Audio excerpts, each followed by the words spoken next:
राधे राधे दोस्तों, कैसे हैं आप सब। दोस्तों भारतीय रेलवे के अंदर एक नया जोन आया है और उससे रिलेटेड सारी बातचीत करेंगे कि भाई वो जोन क्या है, क्यों आया है, कैसे बना है, इन सब लोग की चर्चा करेंगे और डिटेल डिस्कशन करेंगे। ये वीडियो को दोस्तों मैं उन लोगों को भी ध्यान में रख के बना रहा हूँ जो लोग किसी कॉम्पिटेटिव एग्जाम वगैरह की तैयारी करते हैं।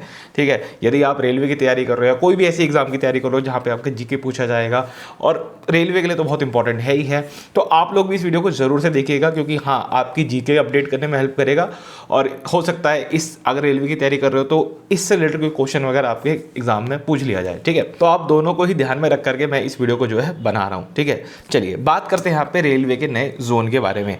नए जोन का दोस्तों यहाँ पे जो नाम होने वाला है वो है यहाँ पे साउथ कोस्ट रेलवेज। ठीक है, शॉर्ट फॉर्म इसकी आप यहाँ पे देख के समझ गए, SCOR इसकी जो है शॉर्ट फॉर्म रहने वाली है। ठीक है, बात करते हैं दोस्तों इसकी हिस्ट्री के बारे में कि इसकी हिस्ट्री क्या है पूरी की पूरी। 2014 में आंध्र प्रदेश रीऑर्गेनाइजेशन एक्ट इसको लेकर के आया गया था और इसके अंदर ये कहा गया, इस एक्ट को जब पास किया गया था तब ये कहा गया था कि भाई यहाँ पे साउथ कोस्ट रेलवे जोन एक बनाने की यहाँ पे ज़रूरत है और कहीं ना कहीं इसको बनाने का रास्ता साफ कर दिया गया कि हाँ चलो हम इसको बनाते हैं। उसके बाद cut to 2019, government of India की तरफ से इसको एक अप्रूवल मिल जाता है कि हाँ ओके अब जोन बनेगा। हमने DPR वगैरह सब पे जो है सैंक्शन कर दिया है, अब जोन बनने का काम जो है शुरू करते हैं। किसी कारणवश वो काम फिर से जो है थोड़ा रुक जाता है एंड अगेन 2025 में इसको एक पोस्ट फैक्टो अप्रूवल मिलता है विद सम पार्शियल मॉडिफिकेशंस। ठीक है, कुछ जो DPR 2019 में बनाया गया था उसके बाद जब 2025 में अप्रूवल मिला तो कुछ मॉडिफिकेशंस इसके अंदर की गई।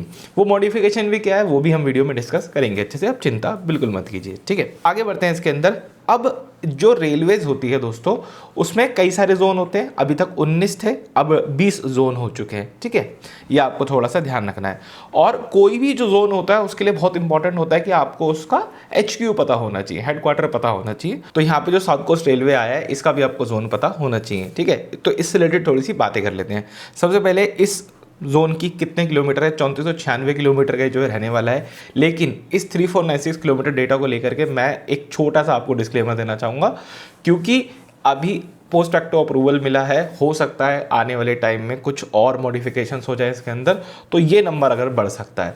तो आप अगर इस वीडियो को थोड़े वक्त के बाद देख रहे हो तो आपके लिए ज़रूरी है कि आप कमेंट चेक कर लो, पिन कमेंट में मैं अपडेट कर दूंगा यदि ये नंबर में कोई चेंज आता है तो।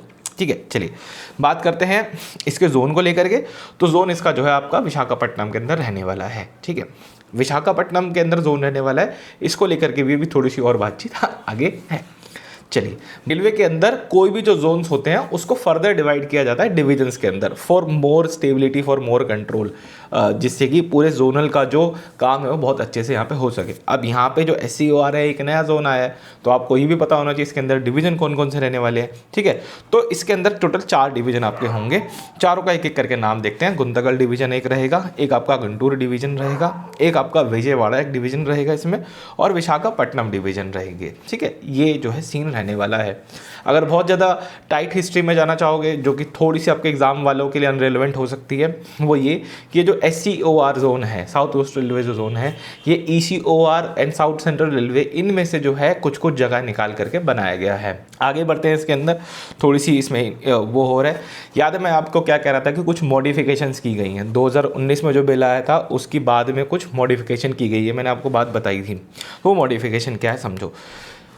ऑलरेडी रेलवे का एग्जिस्टिंग जोन है ECOR, ईस्ट कोस्ट रेलवे। ठीक है, ये ऑलरेडी एग्जिस्टिंग जोन है। इसी ECOR जोन के अंदर एक डिवीजन आता है जिसको बोलते हैं वाल्टायर डिवीजन। वाल्टायर डिवीजन जो है वो 1106 किलोमीटर लंबा है टोटल, मतलब पूरा कितने एरिया में फैला हुआ है, 1106 किलोमीटर के अंदर फैला हुआ है। इसी वॉल्टायर डिवीजन के अंदर मॉडिफिकेशंस हुए हैं। क्या हुए हैं समझते हैं। देखिए, वॉल्टायर डिवीजन के अंदर जो 1106 किलोमीटर का हिस्सा है उसको कुछ अलग अलग बांट दिया है। कैसे बांट दिया है, उसका 1106 किलोमीटर में से ECOR के अंदर रायगढ़ डिवीजन एक बनाया गया। ईस्ट कोस्ट रेलवे के अंदर एक नया डिवीजन क्रिएट हुआ, रायगढ़ डिवीजन, और 541 किलोमीटर उसको दे दिया है वॉल्टायर डिवीजन का। ईस्ट कोस्ट रेलवे के अंदर ही खुर्दा डिवीजन ऑलरेडी एग्जिस्ट करता है, बचा हुआ 115 किलोमीटर उसको दे दिया है। और SCOR के अंदर विशाखापट्टनम जो डिवीजन, जो नया जोन बनेगा उसमें जो विशाखापट्टनम डिवीजन होगा। अब एक मिनट थोड़ी सी लॉजिक की बात समझते हैं। देखो, वाल्टायर डिवीजन जो है वो फिजिकली जगह तो वहीं की वहीं है ना, यहाँ सिर्फ नाम चेंज वाला गेम हुआ है। क्या हुआ है देखो, वाल्टायर डिवीजन 1106 किलोमीटर लंबा है, उसका नाम बदल के कर दिया विशाखापट्टनम डिवीजन, करेक्ट, जस्ट उसका नाम बदल गया। अब वो 1106 किलोमीटर लंबा है, उसका एक 541 किलोमीटर वाला हिस्सा ECOR को दे दिया, जो कि हो गया आपका रायगढ़ डिवीजन, वहाँ पे नया बन गया। और उसका एक 115 किलोमीटर का हिस्सा है वो दे दिया खुर्दा डिवीजन को, जो कि अगेन ECOR का हिस्सा है। और रिमेनिंग जो बच गया 450 किलोमीटर वो दे दिया आपके SCOR को, जो कि एक फर्दर नया डिवीजन बनेगा। एक डिस्क्लेमर आपसे पहले ही बोल चुका हूँ कि जो नंबर ऑफ डिविजन्स मैं आपको बता रहा हूँ दैट उनमें थोड़ा बहुत कुछ ना कुछ जो है चेंज आ सकता है। तो आपको कमेंट्स जो है ज़रूर से चेक करनी है, पिंड कमेंट जरूर से चेक करनी है आने वाले टाइम के अंदर, जहां आपको कंफर्म हो सके कि नंबर में कोई चेंज आया या फिर नहीं आया है, ठीक है।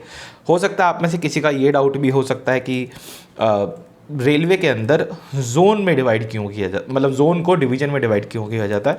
तो वो डिवाइड किया जाता है बेहतर फंक्शनिंग के लिए, ठीक है ना। कोई भी जोन को फर्दर डिविजन्स में डिवाइड कर दिया जाता है जिससे वो और उसके ऑपरेशंस को मैनेज किया जा सके, ठीक है ना। जोन जो हेडेड बाय होता है वो है जनरल मैनेजर, ठीक है। उसके बाद उनको अलग अलग डिवीजन में बांट दिया जाता है। जैसे अपने सामने देख रहे हो SCOR है, SCOR का जो माई बाप होगा वो होंगे GM सर, जनरल मैनेजर। फिर अगेन उसको 4 डिवीजन में बांट दिया। अब यहाँ पे जो हेडेड बाय होंगे वो होंगे 4 DRMs, वो DRM जो होंगे वो इसको हेडअप करेंगे। इस तरह से पूरी जो है चीज़ चलती है, समझ गए। चलिए, तो ये था इस वीडियो के अंदर। कैसी लगी आपको वीडियो मुझे कमेंट में ज़रूर से बताइएगा। इस वीडियो में दोस्तों इतना ही रखते हैं।